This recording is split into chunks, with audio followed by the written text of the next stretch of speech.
नमस्कार, हल्ला बोल टीवी देख रहे हैं आप। मैं हूं आपके साथ प्रियंका। देखिए, शंभू गर्ल्स हॉस्टल में नीट छात्रा की मौत के मामले में पुलिस ने इसको सुसाइड घोषित कर दिया है, लेकिन पप्पू यादव ने अपनी जांच इस पे जारी रखी है। पप्पू यादव ने पैरेलल जांच को लेकर जो शंभू गर्ल्स हॉस्टल में नीतू मैडम है उनको खोज लिया है और उनसे कई सारे सवाल जवाब किए हैं, बातचीत भी की है। क्या कुछ कहा इस विषय पे आपको और भी ज्यादा जानकारी देंगे हल्ला बोल टीवी के संपादक दीपक शर्मा। देखिए, पप्पू यादव को एक व्यक्ति ने कॉल किया। अच्छा। और उस व्यक्ति ने कॉल करके कहा कि उसकी बेटी भी शंभू गर्ल्स हॉस्टल में रहती थी जी, और नीट की तैयारी करती थी, डॉक्टर बनने आई थी कटिहार से। अच्छा। और उस व्यक्ति ने बताया कि एक कोई नीतू मैडम है जो कि 5 जनवरी की रात 9 बजे वहां आती हैं। वो ये और छात्राओं से बात करती हैं अलग अलग। उस व्यक्ति ने पप्पू यादव को यह भी जानकारी दी कि मेरी बेटी वहां रहती है, मेरी बेटी ने मुझे रहती थी, मेरी बेटी ने मुझे बताया कि नीतू मैडम हमेशा नहीं आती थी, वो दूसरे हॉस्टल के इंचार्ज थे। आखिर 5 जनवरी की रात, क्योंकि 6 जनवरी की सुबह उस बेहोश मिली छात्रा शंभू गर्ल्स हॉस्टल के अपने कमरे में, और 5 जनवरी की रात ऐसा क्या हुआ था कि नीतू मैडम को 9 बजे रात में वहां आना पड़ा। बिल्कुल। इस बारे में जानकारी दी उस पिता ने सांसद पप्पू यादव जी। सांसद पप्पू यादव ने इस मामले में अपनी पैरेलल जांच जारी रखी है। मतलब पुलिस ने कह दिया कि सुसाइड है, जांच कर ली पुलिस ने। अब बिहार सरकार ने मामले की जांच सीबीआई को सौंप दी जी। लेकिन पप्पू यादव पैरेलल जांच अपनी जारी रख रहे हैं। वे मेंबर ऑफ पार्लियामेंट हैं, वे पता लगाना चाहते हैं कि इस मामले में क्या हुआ है। उसके बाद उन्होंने, पप्पू यादव ने नीतू मैडम को कॉल लगाया, जिस नीतू मैडम के बारे में पप्पू यादव को एक अभिभावक ने जानकारी दी कि वो रात में आई थी। पप्पू यादव ने पूछा उनसे कि आप वहां रात में क्या करने गई थी शंभू गर्ल्स हॉस्टल। बिल्कुल।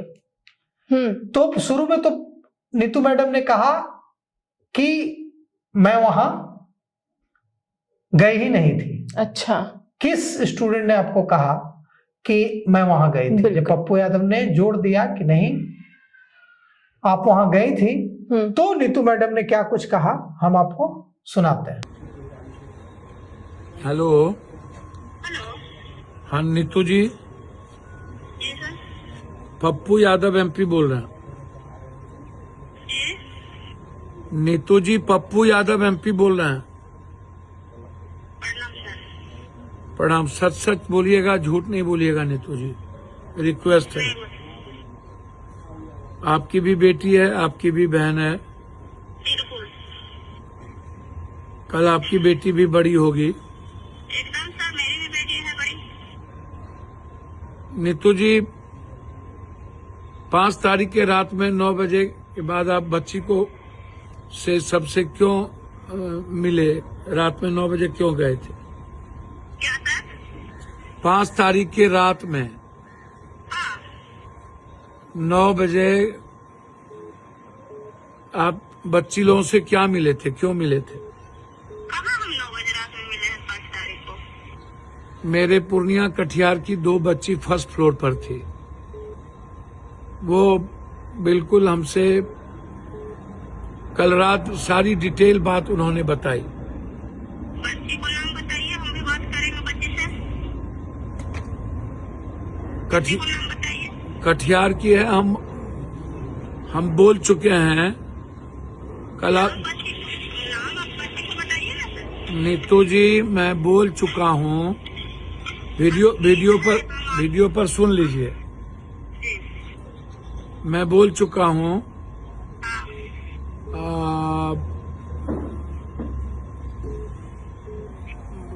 बच्ची इस तरह तो दुनिया में नहीं जाने देंगे हम बच्ची को। जो हुआ है उसको इतने सस्ते में तो नीतू जी हम नहीं जान। 5 तारीख के रात में 9 बजे से 10 बजे के बीच आप बस इतने हमको सिर्फ बता दीजिए वहां थे या नहीं। हमको अपने बच्ची का नाम बताइए ना सर। हम जो कभी हम कभी जाते हैं। हाँ कभी, बस वही।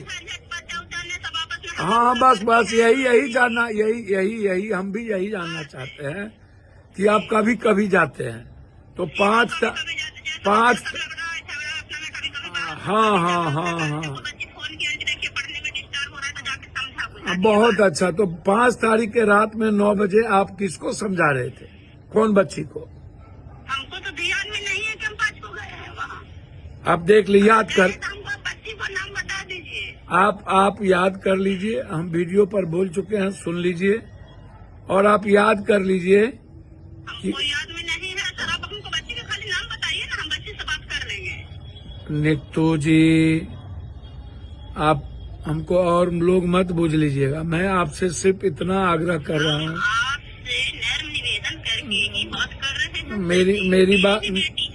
नित्तू जी, मेरी बात सिर्फ इतना हमको बताइए, 5 तारीख के रात में आप याद कर लीजिए 9 बजे से 10 बजे के बीच हॉस्टल में थे, तो आप किनको समझाने गए थे? बस इतना ही बात है और कोई बात नहीं है। हम लड़की है लोग को हम मैटर में गए होंगे सर, कोई फोन की होगी, ठीक। लड़ाई झगड़ा या हल्ला उल्ला की होगी ना। हाँ। ये तो मैटर में बच्चा को समझाने के बाबू ठीक से रहो, ढंग से खाओ पियो और ठीक पढ़ाई है, करो बस। ठीक है, बस यही जानना चाहते थे, यही जानना।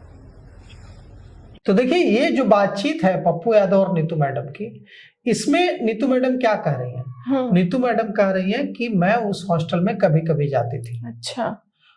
जब छात्राएं आपस में लड़ाई कर लेती थी, किसी तरह का झगड़ा हो जाता था, तो मैं वहां जाती थी। लेकिन उस रात मैं वहां गई होंगी, मुझे याद नहीं है। अगर गई होंगी तो छात्राओं के बीच कुछ लड़ाई झगड़ा हुई होगी तो हम गए होंगे। अच्छा। शुरू में उन्होंने इसे मानने से इनकार किया, बाद में कहा कि मुझे याद नहीं है, मैं गई होंगी तो इसलिए गई होंगी कि वहां लड़ाई झगड़ा हुई होगी, लड़ाई हुई होगी, हम उसे सुलझाने गए होंगे। इससे एक बात साफ है कि 6 जनवरी की सुबह छात्रा अपने कमरे में बेहोश मिली, जिसकी जान गई, जिसके साथ गलत चीजें होने की आशंका जता रहे हैं परिजन।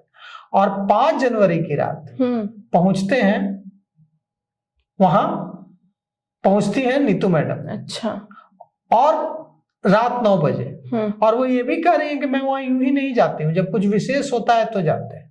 तो क्या हुआ था 5 जनवरी की रात? बिल्कुल। और पप्पू यादव ने यह भी आरोप लगाया है पहले कि नीतू मैडम को गिरफ्तार करके हिरासत में लेकर, गिरफ्तार नहीं हिरासत में लेकर लिया गया था, पूछताछ के लिए थाने ले जाया गया था, बाद में दबाव में छोड़ दिया गया।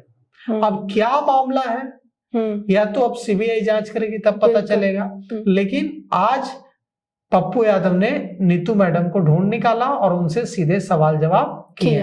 इससे एक बात एकदम साफ है कि पप्पू यादव इस मामले को छोड़ने के मूड में नहीं है और वो इस मामले को आगे भी सीबीआई जांच के दौरान भी इस पर अपनी पैरेलल जांच जारी रखेंगे और हो सकता है कि सबूतों को सीबीआई के साथ शेयर भी करें। जी, तो सुना आपने कि शंभू गर्ल्स हॉस्टल जो नीट छात्रा की मौत हुई थी उस पे पप्पू यादव किस तरह से एक्टिव है। वो अपने तरफ से जांच जारी रखे हैं और उनकी जांच में क्या कुछ निकल के सामने आएगा ये देखना दिलचस्प होगा। हालांकि इन सब को लेकर आपकी क्या राय हमें कमेंट बॉक्स में बताएं। फिलहाल इस पेशकश में इतना ही। आगे की खबर देखने के लिए बने रहे हल्ला बोल टीवी के साथ। धन्यवाद।